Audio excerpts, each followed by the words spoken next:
planted out the gherkins finally and put some old silage around the outside to keep the moisture in and keep the weeds at bay. Cleaned out the yellow barrel to plant the dill in.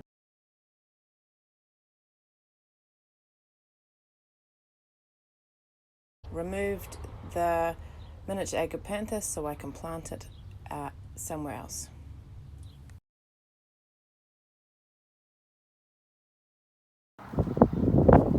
After digging all that out, I don't actually have much soil left because the kikuyu had taken over so much. It's just big, lots of roots. Hello, good boy. Another garden helper I have. Found a spider plant in there as well. So yeah, I'm going to have to probably grab the soil from that barrel and that barrel, and I'll probably put some fertilizer or compost or whatever in there and just give it a good revamp before I plant the dill in there. And then this is the big, in good helping,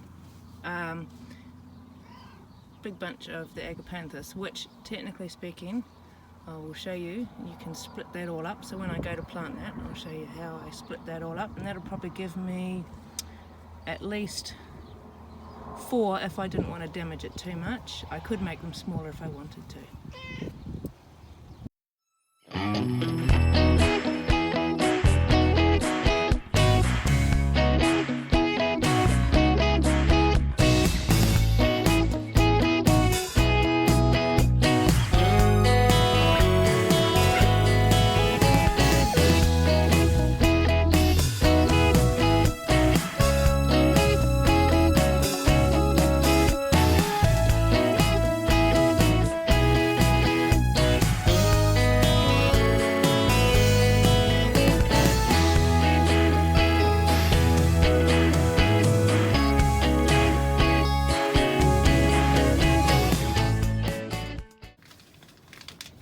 Going to plant some radish, and I normally put them at the end of carrot rows. So we've got that variety and that one. I'm going to go and plant them in the garden next to the dill, which I'll go and show you. Alright, still a mess around here, but I had to end up doing, there we go, 2 barrels full just to get this up to the right height. And I think this will be a good spot for them because it won't get too hot, and yet when the sun comes past my shed, which is right next to my shed there, it'll give them some afternoon sun. So you can see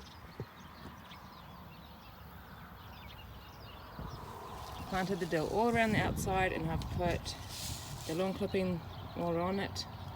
And then in these I'm going to do 2 carrot rows across there, and I'll put the radishes along the end this way, and then that will indicate where I know I've got things. And then we'll just have to find a board wide enough to cover the carrots. So we'll get on and do that.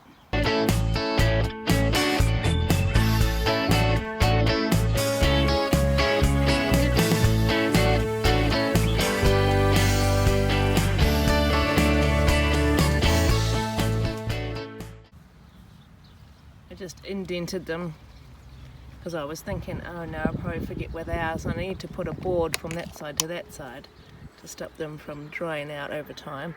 So, and also good contact with the soil. So that's all the radishes, which will come up there, and then 2 lots of carrots. Well, fingers crossed anyway. So we'll go find a board and get everything a little bit of drink of water, and then we should be done with this barrel.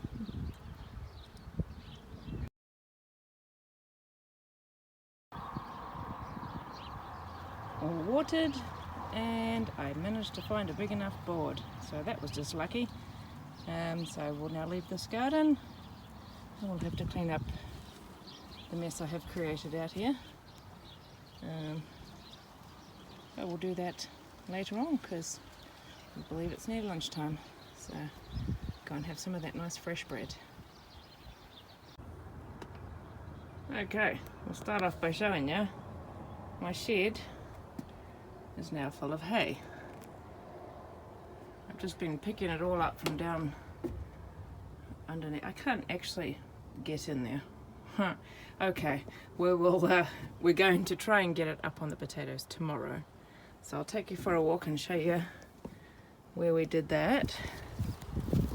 If it gets a bit windy, I'm sorry.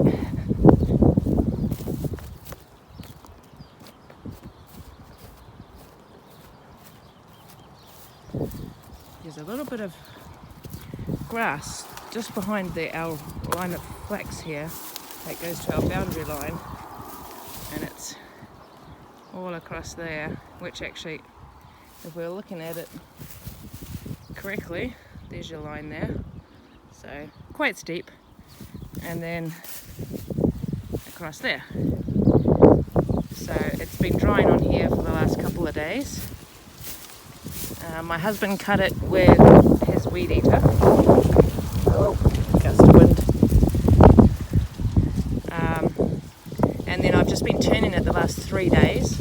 So I reckon if you've got a hand mower and a piece of grass that's just ridiculously long, just put the mower... Oh gosh, that's really windy now. Put the mower on really high and then cut it as long as possible. And as long as you've got like 3 or 4 days of nice weather with the wind, you will get nice dry hay, and you'll be able to use it for your chooks or your garden or whatever you want to use it for. But it definitely works to do your own. It's only a small patch and it filled quite a few bags. So I was going to go down and take you down and show you what I've been doing down on the mounds and bury in a rose, but not today.